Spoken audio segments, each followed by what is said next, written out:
Assalamualaikum warahmatullahi wabarakatuh. Saya Anggi Pramustika. Di sini saya akan memberikan feedback negatif saya sebagai sudut pandang anak logistik terhadap AWF 2025 ini. Selama AWF 2025 ini berjalan, memang banyak sekali hal-hal yang terjadi. Mungkin untuk dari divisi saya sendiri, yang pertama kita itu sempat kehabisan stok barang seperti lakban, double tap, gunting, dan sejenisnya. Padahal sebenarnya hal-hal seperti ini krusial pada saat hari H acara. Mungkin masalah ini diakibatkan karena kita tidak membuat safety stock, di mana kita tidak mengestimasi bahwa stok yang aman itu untuk dipersiapkan itu berapa, dan untuk evaluasi tahun depan mungkin dibuat safety stock itu berapa, dan kalian beli atau persiapkan barang itu 20 atau 30% lebih banyak dari safety stock yang sudah ditentukan. Hal ini untuk meminimalisir hal-hal seperti yang pada AWF 2025 ini terjadi, tidak akan terjadi kembali pada tahun depan.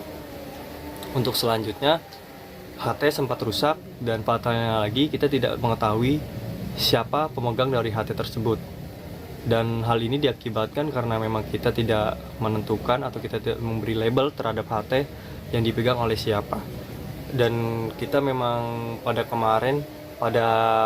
AWF kemarin kita hanya menentukan HT nomor sekian sampai sekian dipegang oleh divisi apa.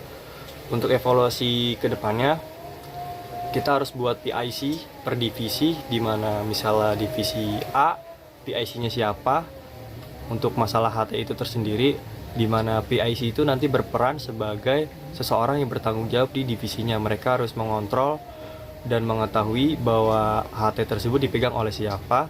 Mereka harus mengumpulkan data nama orang yang akan memegang HT, lalu diberikan kepada kita, anak logistik, agar kita bisa membuat label nama. Nanti kita akan berikan HT sesuai nama yang sudah kita berikan. Hal ini memudahkan kita untuk men-tracking atau memantau di mana HT itu dipegang oleh siapa, sehingga nanti ketika terjadi hal-hal serupa kita mengetahui bahwa HT itu dipegang atau rusaknya itu oleh siapa. Baik, untuk selanjutnya, banyak permintaan-permintaan mendadak dari divisi lain pada hari H, di mana kita sempat kewalahan karena ada saja permintaan-permintaan seperti kita harus membeli barang A, barang B yang sifatnya emergensial dan tidak emergensial. Padahal sebelumnya kita sudah membuat spreadsheet listing barang. Kita sudah men-share listing barang tersebut dari H-10. Mungkin masalah ini terjadi karena kita tidak mengingatkan mereka secara berskala.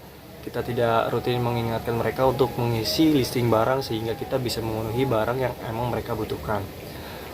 Untuk evaluasi tahun depan, kita harusnya mungkin kita bisa membuat MOU atau perjanjian kepada divisi-divisi lain sebagai kesepakatan bahwa kita beri mereka waktu untuk, misalnya kita kasih mereka tenggat waktu dalam 3 minggu atau 1 bulan. Jika mereka tidak melisting barang kebutuhan mereka, kita tidak memiliki kewajiban untuk memenuhi kebutuhan mereka di hari H, kecuali sifatnya emergensial, dan itu pun harus melalui persetujuan oleh koordinator dari divisi logistik itu tersendiri.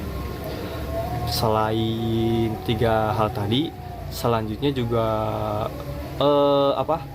per antar anggota divisi logistik ini masih ada beberapa yang kurang solid. Sebenarnya ada evaluasi dari dewan, di mana kita sudah membuat PIC atau penanggung jawab dari masing-masing anggota logistik tersendiri untuk memegang divisi-divisi lain. Namun pada kenyataannya pada hari H tetap saja saya merasa kewalahan karena seharusnya saya menghandle divisi decoration, namun ada beberapa permintaan dari divisi lain yang mengharuskan saya yang membantunya, di mana sebagai contoh pada saat saya sedang membantu anak dekorasi, saya diminta untuk memasang banner, padahal itu sebenarnya sudah ada PIC untuk anak PR itu sendiri. Sehingga hal-hal seperti ini yang membuat saya atau teman-teman yang lain kewalahan. Untuk kedepannya mungkin karena ini emang evaluasi dari dewan, untuk tahun depan mungkin emang harus tetap ada PIC per divisi ini, dan ditentukan dari jauh-jauh hari. Mungkin sudah dari pra-event sudah ditentukan siapa PIC-nya, dan buat SOP kira-kira peran PIC ini nanti apa aja, mereka harus ngapain aja, dan tanggung jawab mereka tuh sebesar apa, sehingga sistem kerja kita pada hari itu terorganisir dengan baik. Selanjutnya itu kita beberapa kali miskom dengan divisi lain. Contoh kasus, kita di day 1 dan day 2 kita miskom dengan anak event terkait memasukkan barang ke dalam panggung. Padahal sebenarnya sudah ada brief dari anak event bahwa kita akan masuk pada pukul sekian lewat sekian. Namun kenyataannya timeline mundur. Seharusnya emang brief dari anak event kita harus masuk, tunggu koordinasi dari mereka. Namun fatal di situ tidak ada koordinasi dari mereka, dan dari kita pun kita kurang aware bahwa seharusnya memang setelah sesi ini kita masuk. Namun itu juga ada miskomunikasi dari operator juga, harusnya blank out, namun blank outnya terlalu cepat sehingga di sini miskomunikasi terjadi antara 3 divisi atau mungkin 3 orang lah sebagai narahubung atau jalur komunikasi dari ketiga divisi ini. Hal-hal ini terjadi karena kurangnya persiapan dengan matang. Mungkin secara pas gladiresik kemarin, karena memang gladiresik kita tidak sampai 3-4 kali gladiresik, sehingga tidak